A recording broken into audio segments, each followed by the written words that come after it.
Hello everyone, welcome to learning science. हमारा chapter है band theory of solids. उसमें introduction दिया है। आज हम इंट्रोडक्शन पढ़ेंगे। तो सबसे पहले यहाँ पर लिखा है कि जो free electron theory of metals है उसने बहुत सारे प्रॉपर्टीज ऑफ मेटल्स को सक्सेसफुली एक्सप्लेन्ड किया। फ्री इलेक्ट्रॉन थ्योरी हमने पहले किया था, ठीक है। आज हमें बैंड थ्योरी करना है। फ्री इलेक्ट्रॉन थ्योरी ने मेटल का हीट कैपेसिटी एक्सप्लेन किया, थर्मल कंडक्टिविटी एक्सप्लेन किया, electrical conductivity, magnetic susceptibility etcetera जो है फ्री इलेक्ट्रॉन थ्योरी ने एक्सप्लेन किया। लेकिन कुछ ऐसे प्रॉपर्टीज बच गए जो कि ये थ्योरी एक्सप्लेन नहीं कर पाया। For example the following properties, जो नीचे प्रॉपर्टीज दिया है उसको फ्री इलेक्ट्रॉन थ्योरी जो है वो एक्सप्लेन नहीं कर पाया। जैसे कि कंडक्टर्स, इंसुलेटर्स और सेमी कंडक्टर्स में क्या फ़र्क होता है, क्या डिफरेंस होता है, वो ये एक्सप्लेन नहीं कर पाया।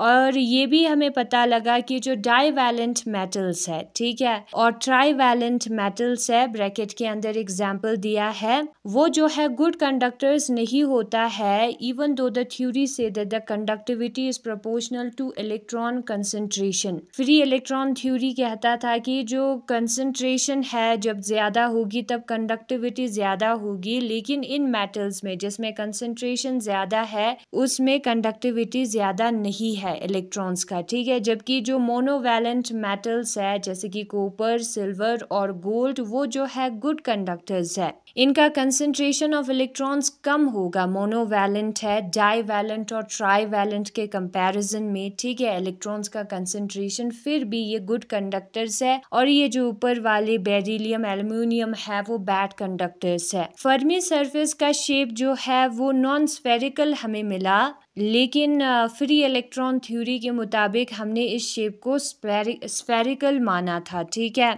और कुछ मेटल्स के जो है वो पॉजिटिव हॉल इफेक्ट होता है जैसे कि बेरिलियम और जिंक, जबकि फ्री इलेक्ट्रॉन थ्योरी ने प्रिडिक्ट किया नेगेटिव हॉल इफेक्ट हर मेटल्स के लिए। सारों का नेगेटिव हॉल इफेक्ट नहीं होता है। फ्री इलेक्ट्रॉन थ्योरी हमने पहले किया था, इस टॉपिक पर मैंने पहले वीडियो बनाया है, और इसमें हमें पता चलता है कि जो पोटेंशियल है वो यूनिफॉर्म होता है और उसको हम जीरो मानते हैं। तो हमें सिर्फ काइनेटिक एनर्जी ऑफ इलेक्ट्रॉन्स के साथ डील करना पड़ता है। ये है हमारे फ्री इलेक्ट्रॉन थ्योरी का लिमिटेशन, जिसमें डिफरेंस हम नहीं बता पाए। कंसंट्रेशन से जो प्रोपोर्शनलिटी है वो भी फॉलो नहीं होता था, नॉन स्फेरिकल नहीं होता था फर्मी सरफेस, और पॉजिटिव हॉल इफेक्ट भी हमें देखने को मिलता था। फिर आया हमारा बैंड थ्योरी, इसी लिमिटेशंस की वजह से।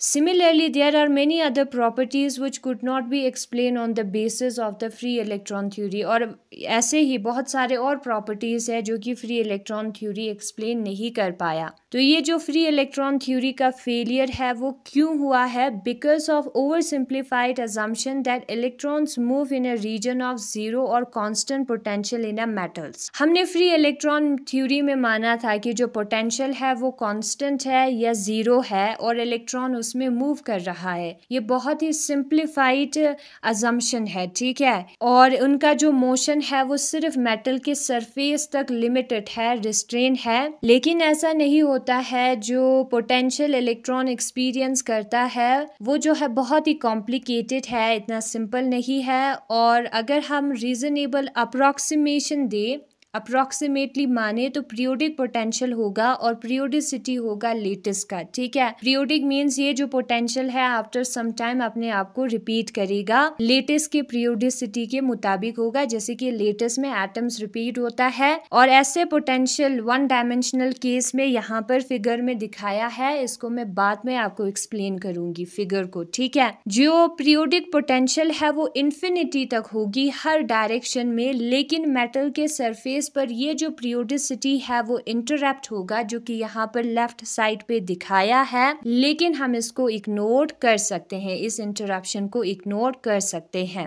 जो रेगुलर अरेंजमेंट होता है एटम्स का क्रिस्टल में, उसको अकाउंट में नहीं लिया गया है फ्री इलेक्ट्रॉन थ्योरी में। तो ये भी एक रीजन है फ्री इलेक्ट्रॉन थ्योरी के फेल होने का, ठीक है। अरेंजमेंट को कंसिडर नहीं किया गया। और इसी फैक्ट का जो इंट्रोडक्शन है वो बैंड थ्योरी ऑफ मेटल्स का बेसिस है। यही चीजें जो है बैंड थ्योरी को बनाता है। और बैंड थ्योरी में हम कंडक्टर्स, इंसुलेटर्स और सेमीकंडक्टर्स को अलग कर सकते हैं, उसके डिस्टिंक्शन के बारे में बता सकते हैं, क्या डिफरेंसेस है उसे हम बता सकते हैं। जब हम कंसिडर करते हैं कि जो हमारा इलेक्ट्रॉन है वो पीरियोडिक पोटेंशियल में मूव हो रहा है, तब हमें ये रिजल्ट्स मिलता है। ठीक है, रिजल्ट्स क्या मिलता है हमें मिलता है एनर्जी बैंड्स, और उस एनर्जी बैंड्स में अलाउड एनर्जी बैंड्स होगा जिसको फॉरबिडन एनर्जी बैंड्स ने सेपरेट किया होगा। ठीक है, ऐसे हमें एनर्जी बैंड्स मिलता है। और जो हमारा एनर्जी है वो पीरियोडिक होता है के में वो पीरियोडिसिटी दिखाता है, रिपीट करता है अपने फंक्शन को। फ्री इलेक्ट्रॉन थ्योरी के मुताबिक जो एनर्जी ऑफ इलेक्ट्रॉन है वो इस वे में फंक्शन है के का। ठीक है, जहां पर के है हमारा 2 पाई अपॉन लैम्डा, और लैम्डा को हम कहते हैं de Broglie wavelength associated with the electron. Free electron से कंपेयर किया है, इस वाले टॉपिक में किया था ये वाला इक्वेशन। ठीक है, और बैंड थ्योरी में के का फंक्शन होगा। और यही है आज का हमारा टॉपिक, जिसमें हमने सबसे पहले लिमिटेशन के बारे में पढ़ा फ्री इलेक्ट्रॉन थ्योरी का, और क्यों है ये लिमिटेशंस उसको पढ़ा, और उसी लिमिटेशन को बैंड थ्योरी ने हटाया है, उसी लिमिटेशन को हटाकर बैंड थ्योरी आया है। ठीक है, पीरियोडिक पोटेंशियल होना चाहिए। तो यही है आज का हमारा इंट्रोडक्शन। ठीक है, बैंड थ्योरी ऐसे आया, लिमिटेशंस और उन लिमिटेशंस को हटाने की वजह से। इस बुक के फिगर को समझते हैं। ये हमारा डिस्टेंस r है x एक्सिस पर, और y एक्सिस पर हमारा है पोटेंशियल v जो है वो हमारा बराबर होगा -1/4πε0 ZE² divided by r। Minus sign का इसलिए यूज किया है क्योंकि यहाँ पर अट्रैक्शन होगा, ZE और इलेक्ट्रॉन के बीच में अट्रैक्शन होगा, that is nucleus inversely proportional है r से। तो ग्राफ हमें कुछ ऐसे मिलेगा, यहाँ पर मैं वैल्यूज पुट करके दिखाती हूँ कैसे मिलता है। ठीक है, r के जगह पर 1 2 3 पुट करके पोटेंशियल निकालते हैं, तो पोटेंशियल का वैल्यू यहाँ पर दिया है 1/2, 1/3 को हमने पॉइंट में लिखा है। ठीक है, तो यहाँ पर माइनस आएगा क्योंकि माइनस साइन भी है, तो -0.3, -0.5, -1। साइन को कंसिडर नहीं करोगे, डायरेक्ट मैग्नीट्यूड निकालोगे तो भी चलेगा। माइनस साइन इसलिए है क्योंकि हम अट्रैक्शन दिखा रहे हैं। ठीक है, तो यहाँ पर v जो है 1 होगा जब हमारा r 1 होगा, और v जो है वो 0.5 होगा जब हमारा r 2 होगा। ठीक है, 0.5 1 से कम है तो ऊपर आएगा, और v जो है वो हमारा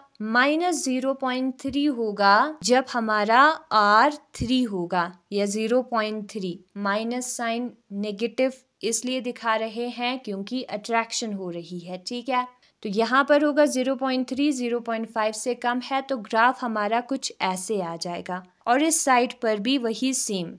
ठीक है, नेगेटिव साइन का मीन मतलब है अट्रैक्शन, इसलिए ग्राफ हमारा नीचे बना है। ठीक है, बाकी v के जगह पर जो वैल्यूज हम पुट करेंगे तो ऐसे ऊपर की तरफ ही जाएगा 1 2 3। नाउ हम बुक में से ही देखते हैं इस फिगर को। जो पोटेंशियल एनर्जी है इलेक्ट्रॉन का डिस्टेंस r पर एटॉमिक न्यूक्लियस से, जिस पर चार्ज है प्लस ZE, वो बराबर होता है v = -1/4πε0 ZE² divided by r के। जो वेरिएशन है पोटेंशियल एनर्जी v और डिस्टेंस r का एक आइसोलेटेड सिस्टम के लिए, वो यहाँ पर फिगर में दिखाया है। जब क्रिस्टल जो है फॉर्म होता है तो ऐसे बहुत सारे एटॉमिक न्यूक्लाई को हम क्लोज में लाते हैं। ठीक है, क्लोज टू ईच अदर। तो जो पोटेंशियल ऑफ इलेक्ट्रॉन है इस केस में सम ऑफ पोटेंशियल एनर्जीज के बराबर होगा इंडिविजुअल न्यूक्लाई के। ऐसे बहुत सारे न्यूक्लाई को हम साथ में लाते हैं तो उसके सम के प्लस के बराबर होगा। और जो वेरिएशन ऑफ पोटेंशियल एनर्जी है with distance in 1 dimensional case, एक डायमेंशन में, ठीक है, वो यहाँ पर नीचे वाले फिगर में दिखाया है। जो एटॉमिक न्यूक्लाई है उस पर पॉजिटिव चार्ज होता है, ये हमें पता है। और जो इलेक्ट्रोस्टैटिक पोटेंशियल एनर्जी होगा इलेक्ट्रॉन का in the field of positive charge वो अट्रैक्टिव होगा। ठीक है, पोटेंशियल एनर्जी इस केस में अट्रैक्टिव होगा क्योंकि इलेक्ट्रॉन नेगेटिव है, ये पॉजिटिव, ऐसे आप मान सकते हो। अट्रैक्टिव को हम नेगेटिव के साथ डिनोट करते हैं, नेगेटिव साइन के साथ, फोर्स ऑफ अट्रैक्शन को। दिस इज वाई जो पोटेंशियल एनर्जी है उसको हमने नेगेटिव वी एक्सिस में दिखाया है। और जो रीजनेबल अप्रोक्सीमेशन है द न्यूक्लाई और आयरन कोर्स, न्यूक्लाई कहे या आयरन कोर्स का, have been considered at rest and the potential experienced by electron in the crystal is assumed to be periodic. यहाँ पर हमने न्यूक्लाई को रेस्ट पे कंसिडर किया है, ये मूव नहीं हो रहा है। ठीक है, और जो पोटेंशियल होगा हमारे इलेक्ट्रॉन पर वो जो है पीरियोडिक होगा। ये हम देख सकते हैं फिगर में, ये फिगर अपने आप को रिपीट कर रहा है after some time with a period equal to latest constant A है हमारा पीरियड। पीरियड का मतलब है ए टाइम के बाद ये अपने आप को रिपीट कर रहा है। ए क्या है? ए हमारा लेटेस्ट कांस्टेंट है, एक न्यूक्लाई और दूसरा न्यूक्लाई के बीच में जो डिस्टेंस होता है वो है।